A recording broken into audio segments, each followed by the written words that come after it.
Welcome home. We are WNST, AM 1570, Towson, Baltimore, and celebrating the new day and Baltimore baseball history around here. We'll be doing that all month long. It is March.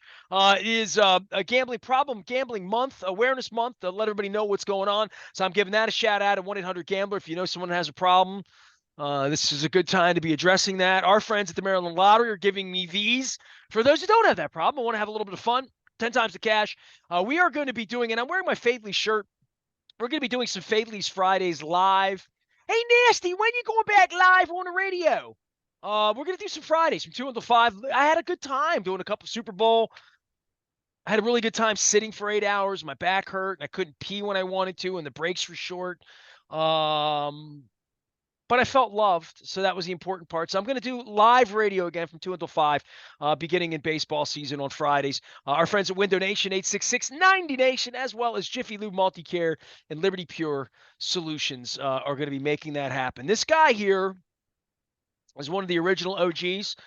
He was my original Oriole guy along with Tom Cap and Humpin' Howie Scher, who celebrated yet another birthday the other day, and the great Mark Messina, who he and I converged in the same room in Harrisburg for 2.5 hours and didn't know we were in the same room with another 250 people and didn't get to see each other. But Alan McCallum has been in my life so long that we were at the Jeffrey Mayer game together.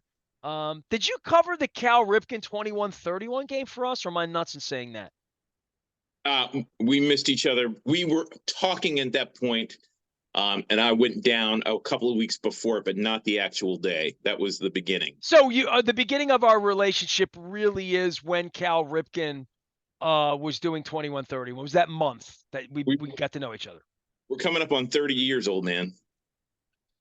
Susan Monday, who was my 10th grade English teacher, and I found the A- she gave me on my Catcher in the Rye paper, which I'm still pissed about because I keep those things. So I've known Alan, most of my life, it feels like, since 1995, certainly before we had WNST, and we celebrated 25 years of WNST. Alan, there's a documentary coming out later on in the month about our history and 25 years of crazy doing this and like all the stuff that we're doing here. I don't ever really think, maybe since I did Free the Bird, it's been 18 years, that I thought I would welcome you onto a show where you and I, the beginning part of our discussion would be, there's going to be new owners, and what does that mean?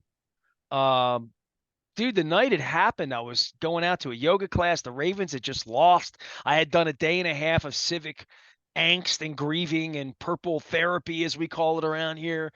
And my first tip actually came from Mike Rosenfeld because he's a web guy. He saw it right away. Boom, boom, boom. Raskin had been telling me for months it was going on. I had some inside poker with people in December that said, the offer's there. Now, John's too hard-headed to take it. It's crazy that these people want to continue to fight, the family. But I never thought I'd welcome you on and we would ever just – I just thought the old man's never going to die. It's kind of like I said it was like Castro's Cuba. Like, it's that way. It's always been that way. It'll always be that way, even though that way is not the right way. I'm not sure I ever thought I'd live to see it either. It's still sort of sinking in. I guess we have to wait for it to be ratified by the owners, but it seems unlikely they're going to hold this up any longer than they have to. I was with someone who is relatively new to Baltimore over the weekend, and he was asking me to quantify what the feelings of the public were about Peter Angelos and the Angelos family. And my exact words were, I can either try to do this, tell you this story in about 5 minutes, or I can give you the real story and we'll be here for 3 days. Well, I released the Peter Principles for that purpose. And right. As you know, Tuesday of this week, and you were a part of this for many years of my life, my father's birthday is March 5th. And on March 5th, we celebrated my father's birthday and made people cry, and people would call in every year and talk about their fathers. It was all very raw to me back in the 90s when I lost my pop. And I began every year just to honor him, to remember him every year, to talk about this before the Ravens were in town. town. I mean, we're going back to when I knew you. The Ravens weren't in town when I met you, 95, Right. right? Right. So, I mean, literally, the Ravens were a glimmer. They were 10 weeks away from happening when you and I got to know each other in that summer. And you were working up at the Oregon Ridge, I believe, doing concerts and probably getting mosquito bites, if I'm not mistaken.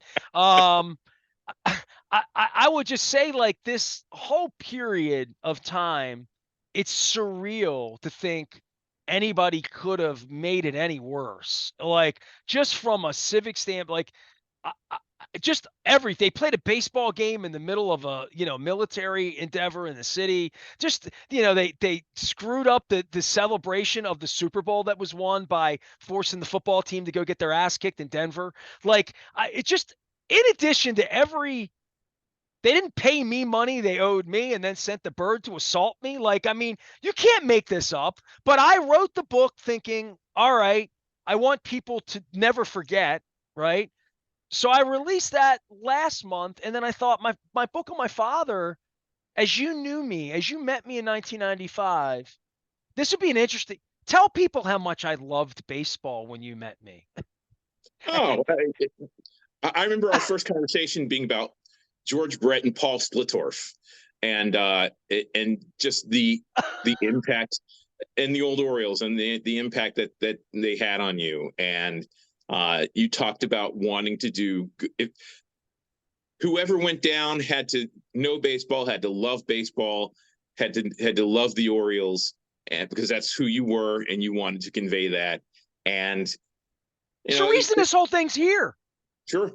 And it said something to me about what you wanted to stand for on the at that time on the radio, and what your brand needed to be. And I certainly felt like I was the right person for that job. And it's almost 30 years later, and I mean, there's never been a question about you loving baseball. Obviously, you have a I checkered went to relationship with 30 the family. ballparks in 30 days in 2015 that I love baseball so much. But I mean, a decade later, I don't want to say I was resigned to Cuba always being like the way Cuba is, or even at this point, can you imagine in our lifetime seeing Russia not be Russia, Sure. or Putin not running Russia, or like literally bad stuff continuing on forever? And then, like, you work in the district, right? That where they used to have the Wizards. They'll be moving them as we're talking about franchises, but you work in the district, the whole football vibe down there, and what the former football team represented, or RFK Stadium, and what it became, and how awful everything about it, from nobody being there, toilets exploding, just all of it, and the awfulness of that human being and no one wanting to support him, and the fact that they have a new day, a new name, a new like whatever. I don't know that deodorizes things or makes people just run back. I guess the bigger picture for me, and the thing I've been talking so much about, and had Dave Shinan on earlier this week, and I'll be talking about it all month as I re-release this book on my father and why all this got built and why I love baseball, and my last name being Aparicio. By the way, I got a great Aparicio Salada coin from 1963. So I've been collecting. I've been back on eBay. I got a Milk Duds box, Aparicio 71 with the Red Sox hat. So like I I want to love baseball again. I want it to come to me. I want to know how to get it on my phone. I want to watch games. I want to care. My wife loves baseball. Like we're those people. I want to like feel it change in some way. And I don't mean like, and look, it's very obvious, and it sounds self-serving, but if they let me back in, they're already better people. Like Cal Ripken's running, like, I'm a real media member. Yeah, I'm not the Caucasian guy, but like I own a radio station. I'm on the air every day. I shouldn't have to send you my clips, Chad Steele, to verify that like I'm not a blogger or a podcaster. I have a following, or it's a joke. So the notion that I should get my media credential back will let me know that A, I'm invited, B, they don't mind questions being asked that should be asked, that need to be asked, that have to be asked, right? Um, but I don't know when the public notices it. I mean, so much is lost on me in the baseball side of, well, if they spend money, they're committed. No, no, no, no, no. Like, to me, so much of this, you spend $1.8 billion and you are billionaires. So you're bringing Bloomberg in on this. tell me how you're going to transform the city, not how you're just going to win games, because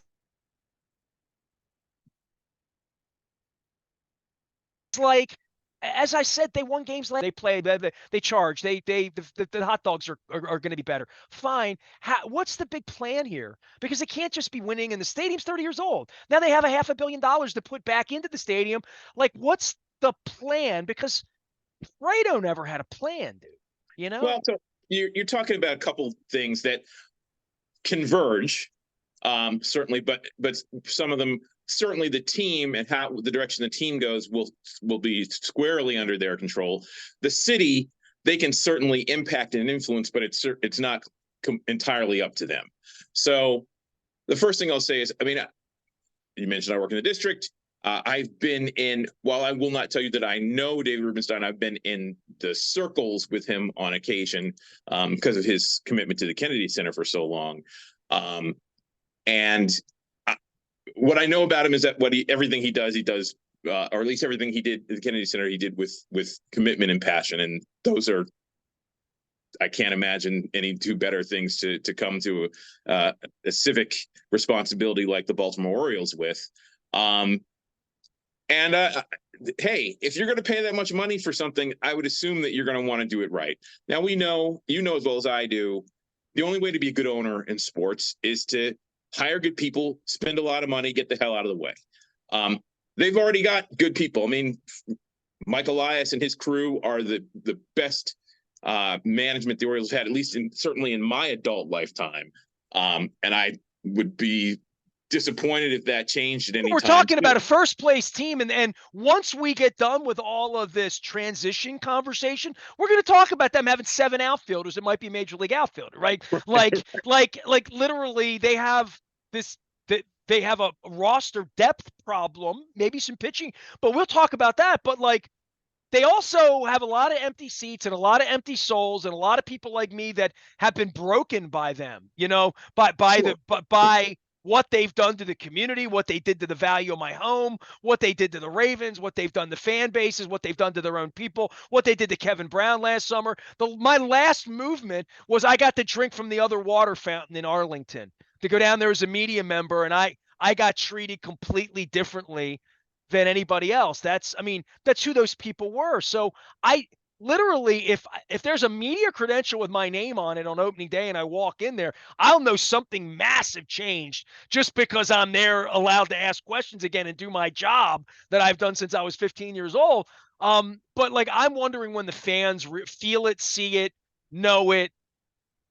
Maybe even the tenor of the broadcast change in some way. Maybe I don't know, but it feels to me like massive change needs to be made here, much like on the Washington football side, much like in any place that's just bad. Like the Inner Harbor needs massive change. Things that are messed up, you need to acknowledge that it's messed up and fix it. And saying, well, we won 101 games, we're good. No, dude, the place is so far. They launched spring training, Allen, and the center field camera was shaking around all over the place. And I'm like, my God almighty, you've had a television network for 20 years and broadcasted spring training where the wind blows and you don't have a stable camera in the outfield. Like, this is what $220 million a year of the public teat bought a television network. So there's a lot there. First, even when it goes through what they own 40% until Peter Angelos passes away. He's going to have the controlling interest, but there'll probably be some. It's not going to be 100% overnight. So that's the first thing. When you talk about the city, I mean, like I said, Harbor Place, downtown, those things are not exclusively under the purview of the Orioles. The city has a problem in the fact that downtown needs an overhaul. That is about the Orioles. It's about a lot of things. Metropolitan cities in America in general, since the pandemic and the advent of a lot of technology, have issues in terms of getting people back down into the cities. Right? You're talking about the cost of parking. You're talking about the cost of going out in the world today. It's very different than it was just 5 years ago. So a lot of people are looking at money they spend at home on their television packages or what have you. Well, you're in the entertainment Computers. business, dude. I went to CFG Bank Absolutely. Arena 2 weeks ago, $17.50 for a beer to see Fake Journey. Like, It, and like that that's what it costs. When I go to Merriweather, it's what it costs. I mean, like I hear that, but I'm also like, I feel that, and then I come home and I see it and I say, what did I get and what did I spend? Like in any transaction, in any walk of life, what did I spend and what did I get? And how does it make me feel? Did it fill my belly? Did it, did it make my muscles bigger? Did it make me feel like more a man or a better man or charitable or, whatever those emotions are for people? The Orioles need to, it's Barry Manilow, bro. Up, down, trying to get that feeling again. not to mention that a couple million people who used to work in the city and would at the end of a day say, I'll walk down to Camden Yards. A lot of those people don't work in the city anymore. So Correct. it's a much larger trek and choice to go down at that point. So I mean, there are a lot of obstacles. Now, the new leadership of the Orioles can contribute to the solution to those things. I don't know if they can solve them all by themselves. I mean, we're at a transition point in our history as a society about how we look at cities, how we interact with them, and how city-based teams like the Baltimore Orioles are, how they're going to entice people back downtown. That is about partnerships with local businesses around. That is about making the cost of parking palatable for people. They need to figure out how to incentivize people to come back down for the games, to say, hey, it's worth it to me to do this because it's something I love and it's something I can do with my family. I can feel safe when I'm going down there, which is a huge part of this. And ultimately, as you said, what is it worth to me to make that outing a part of my night, part of my life? What, for the average family, 5 times during the summer, 10 times during the summer, and then you get the diehard baseball fans who I assume are going to show up anyway. But yeah, I mean, you're talking about the difference between the casual fans and the people that want to figure out time to bring their families down, particularly in April and May and September, when school is part of the equation and rush hour is going to be busier getting into the city. I mean, all of that is, it's certainly not, the Orioles certainly have to be part of the solution in solving that, but they can't do it by themselves. It really does have to be a civic partnership between the leadership in Baltimore, the businesses in Baltimore, the parking garages in Baltimore, and the new leadership for the Baltimore Orioles. Alan McCallum has been my friend for 30 years and covering baseball for us last century, as we like to say here. And his day job at the Kennedy Center at Strathmore and other places, and managing facilities and being a part of really a leadership group and commuting down into the district the last couple of years in the plague. You mentioned David Rubenstein. Is it Rubenstein or Rubenstein, or do you not know? Because I hear everybody mashing it up. It's kind of like John Feinstein. People mash up his name like they mash up my name. I have never heard anyone that knows him call him anything but Rubenstein. They're Rubenstein. Thank you. Good. Initials and such as well, but David I want to Rubenstein. get it right. And in the case of all of this, and this is bigger picture. We'll talk about the roster and we'll talk about Elias and all that. We've been waiting all these years. And incidentally, the first thing that hit me the second day, and this is a real, not tribute to the Angelos family, but whatever it is, they get what they deserve, is the first thing I thought of, Alan, I can't remember in really most of my relationship with you going down there. I don't remember ever being treated well. Hmm. You know what I mean? Like, I Yeah, can't remember one time where I ever went down there from the time Peter bought the team, and I'm talking early Joe Foss and through Davey Johnson and just all that. Ray Miller treated me well.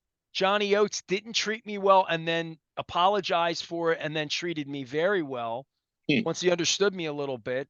I was treated well by Kevin Malone, who's a man of God, who I don't think could treat anyone any other way.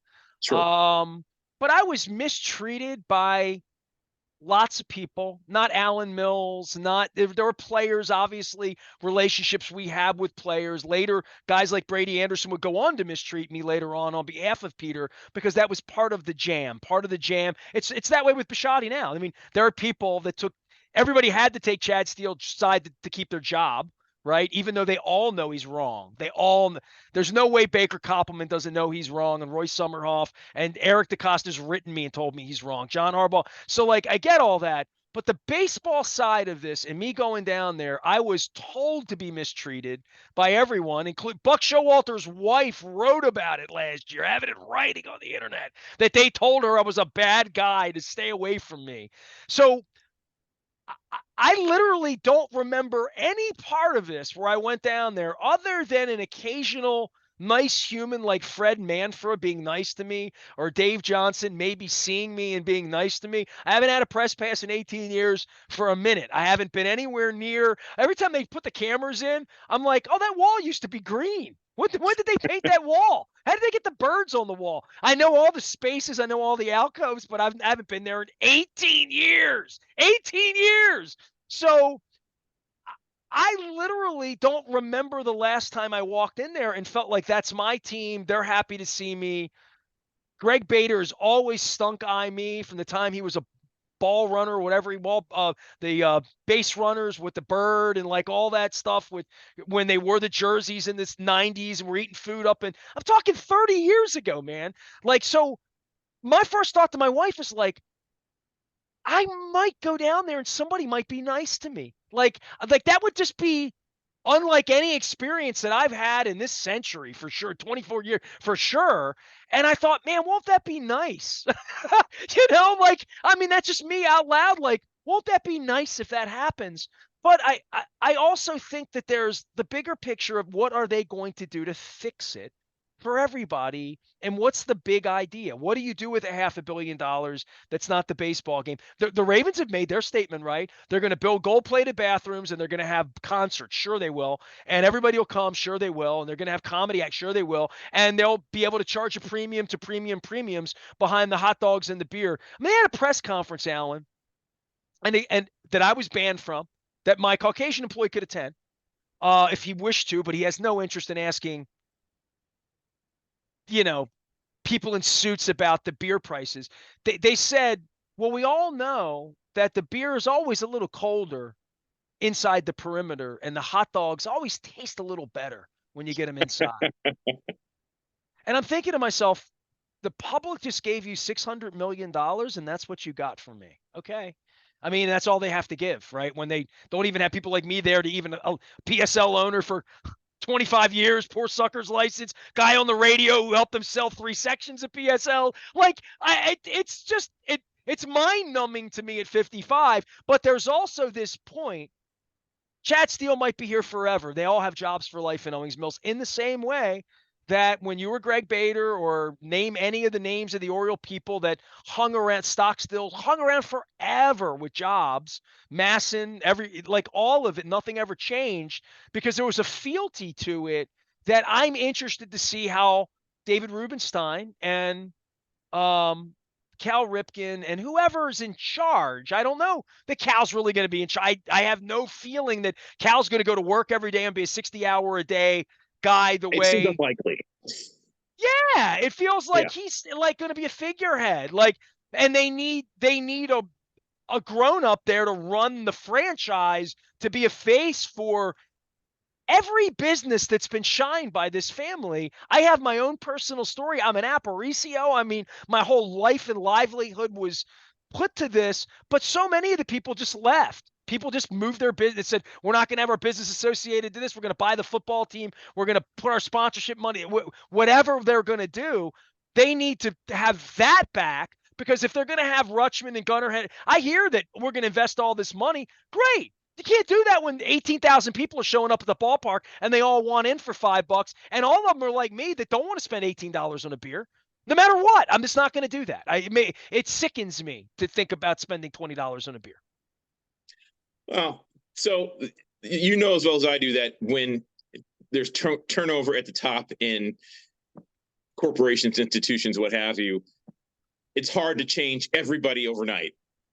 That seems unlikely. So you're going to have a lot of the same people in place, just with new marching orders for a significant amount of time, and whatever prejudices and sort of modus operandi that was in place Well, they previously. were petty people, man. Let's be honest, right? Like, I mean, that was part of the DNA of the whole thing Right. was I would see Greg Bader at the front door and he'd look at me like, I've been emboldened to mistreat you. I've been sent to mistreat you, and I shall, and nothing will be done about it, no matter what. So, like, no, you're not going to be allowed to do your job. He told me to buy a ticket. I said, I bought a lot of tickets around here. Like that. I bought a lot of tickets around here. So I just, I'd like to think that it will smell better instantly in some way that needs to be felt. That's all, just felt, and more than just a press conference, that somehow, some way they're in front of this and someone's out in front of this. I always use David Modell as an example. And you know why I use him as an example? Because everywhere I went around town, I ran into him. He was actually like out doing stuff. He actually thought it was important. Look, Ness, you know as well as I do. I mean, if they are smart people, and all the indications are that they are, they know the reputation that the Angeloses have sort of built for themselves in all the circles they're going to be walking into. So I would like to believe, as smart people, they will prioritize changing that air about them.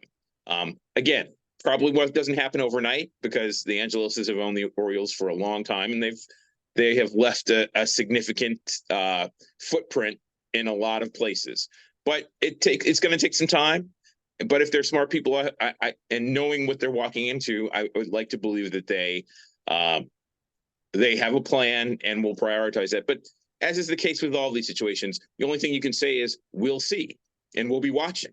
Well, right. I mean, that's where I am, is like, nobody's more open-hearted about any of this than me. Nobody ever wanted to be mistreated, not paid, thrown out, lied to, forced to lie on their behalf. Like, I just gave that to you in a sentence. That's pretty good. I mean, like, literally, that's literally the order, and then watching everyone else get mistreated and being told, no, no, no, that's a bad guy. That's a bad guy. That's who they were.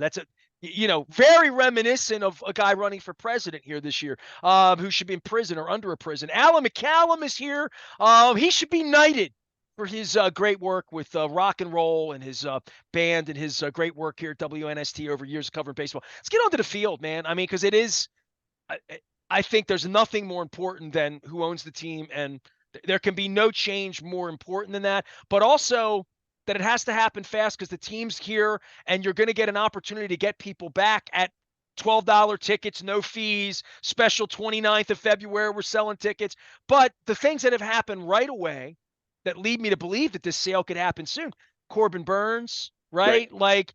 There's real movement here that over the next 6 or 8 months, they can win the city in a way and the team on the field. And it's an embarrassment of riches. I mean, as I sit here with Luke every day, we talk about Cowser, we talk about Kerstedt, we talk about Stowers, we talk about, well, Santander and Mullins and Hayes and what's going to happen, and Holiday. Are they going to start the clock? 91 at bats at AAA. Like, I can give you all of this, but I know they're going to be a pretty good baseball team this year. And like, I don't think there's any way they're going to screw that up and not be in the pennant race or a significant part of the pennant race.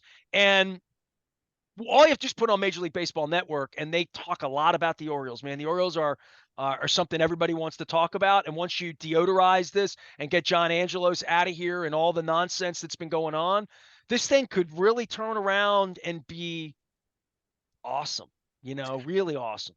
So we just got finished talking about how long we've known each other, just shy of 30 years.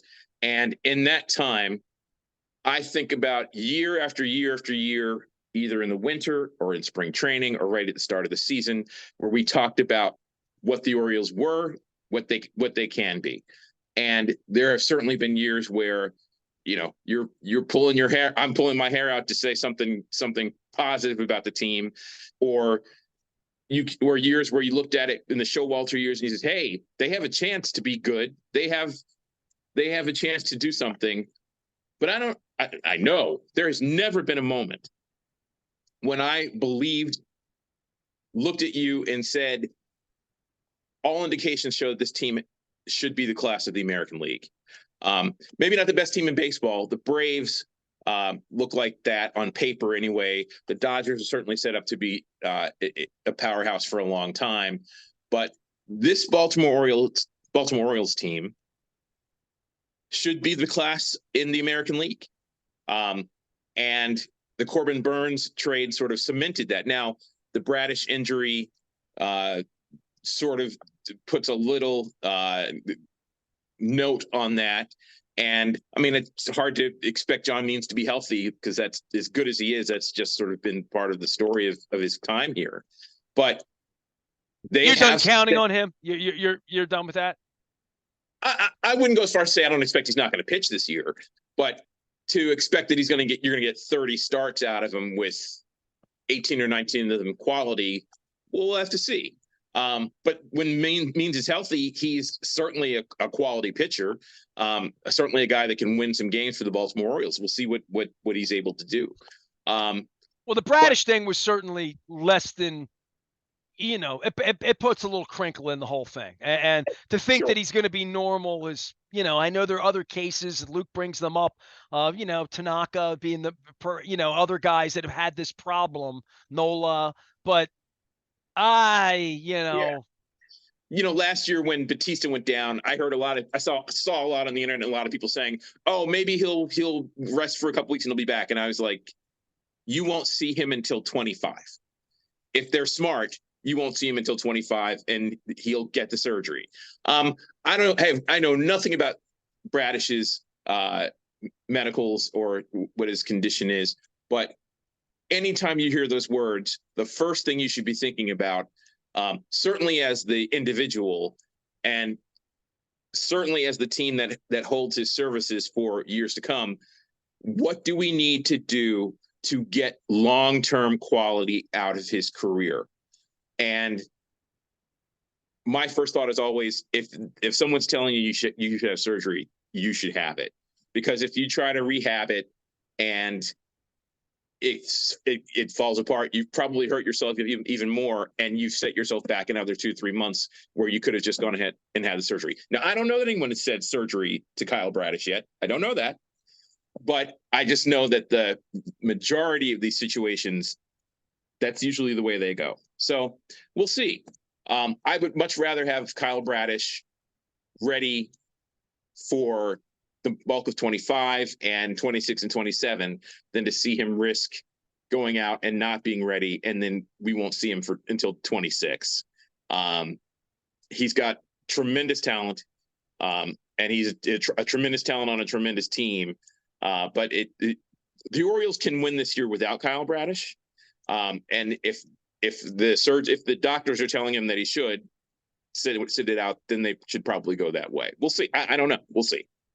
Well, I mean, are you of the mind frame that they're going to make deals for pitchers? Because I am, and I'm convinced that 2 or 3 of the pile divers that they'll have around here in September, October aren't guys we've even heard of, and they're pitching for the Rockies or the Mariners right now, or they're about to get cut, or even where Cano was last year, which was in no man's land, or even Batista a couple years ago, or even Lopez for that. Like any of these guys, they've if you're in the bullpen, you're damaged by your own admission, unless you're Greg Olson and were sent there to be that guy 30 years ago. But like, there is a point in all of this where your best relief pitchers are guys like, Coulomb that you didn't even see coming. So there are a couple things. First, there are 1 or 2 guys in their system. Cade Povich is the name that comes up all the time, that are probably a talent that can help them. Does that mean one of them's ready to step in and win 15 games and throw 180 innings? I don't know the answer to that question, but they have some talent. That's the first thing. The second thing is that you've already identified it. They have a glutton problem with too much talent that they need to figure out how to make the roster in either this year or coming up. Now, I know they're looking at Santander and Mullins and Hayes and probably saying, hey, these guys are going to be free agents soon. They're going to cost a lot. Are they worth it to us? And that's a question for the new ownership we just got finished talking about. I don't know how they're going to approach that. But there's another thing, and it seemed clear. Mike Elias likes his guys. We've sort of seen that, and he doesn't like to give up on his guys, but he's got too many. So you got to do something with it. And we've talked about it a lot, how in the previous regime, it was, oh, we're going to grow the arms and buy the bats. And that always felt backwards to me. I think this is exactly where you want to be as a franchise, particularly one that has a limit on what they can spend. You want to have a ton of bats, and you want to match up with the Florida Marlins or the Seattle Mariners or the Tampa Bay Rays, teams that seem to be able to find pitching or develop pitching but that need offense, and make deals with them. But you have to be willing to give something up in the process to get that. And well, you said the word develop. That's something that never happened for years and years and years around here. I saw that athletic story last week about how coaching's changed, and I remember going out to dinner with Don Wakamatsu a couple of years ago, who was friends with Jack Del Rio, who had been a manager in the big leagues and a longtime coach, and he just explained to me how much different the analytics and the Billy Ball has changed the game. Moneyball, Billy Beanball, I should say Moneyball, changed the game in regard to what you need to do. And in regard to spin rate for pitchers, I mean, when I hear the players talk about it, it's nerded out to the point where they are taught the science, learn the science, and learn what they're good at and what they're not good at, and to try to take what they're good at and make it special. Yeah, and like literally, this group has been really good at taking project guys, O'Hearn. I mean, just to go through the names of people that they're like, he's got a hitch in this, we can fix that. He's got a arm angle in that, we can fix that. And no offense, but for years here, if you could talk about it all you want if you're Sid Thrift, but there was no science behind. It looks a little like he's dropping his shoulder out there. Now, I talked to Luke about this last week. I mean, because it's been 18 years since I've had a press credential, right? But I used to sit in Tony Gwynn's locker in San Diego, and Tony had a closet, and it was literally a closet that he had tapes and video. That was science then, and that's how George Brett hit 390. It's how Cal Ripken went to the Hall of Fame. He could see the game a little bit better. Now they all see the game not as good as Cal Ripken, better than Cal Ripken, better than anybody's ever seen it, because they have data, science, angles, cameras to measure all of it and say, we can fix that. well, so And they're good at it. the glorious thing about the technology is that, yes, they're saying we know how to optimize what you do. And if you throw 5 pitches, but only 3 of them are effective, let's do that. But the other part of it is that has made, like, oh, well, you're only going to face the lineup twice. You're only going to throw 5 or 6 innings. I mean, it changes the game it's a game of specialty. Yeah. So Jack, the fact that Jack Morris, his ERA went up because he threw an extra 100 innings every year, doesn't matter as much anymore. So yeah, they have the ability to do that. They can find that kind of talent, but the Orioles have everything they need to go out and get more pitching, whether that be money, whether that be the talent to trade for them. They can set themselves up for a very long time. The next 6 or 7 years to be very good, very special.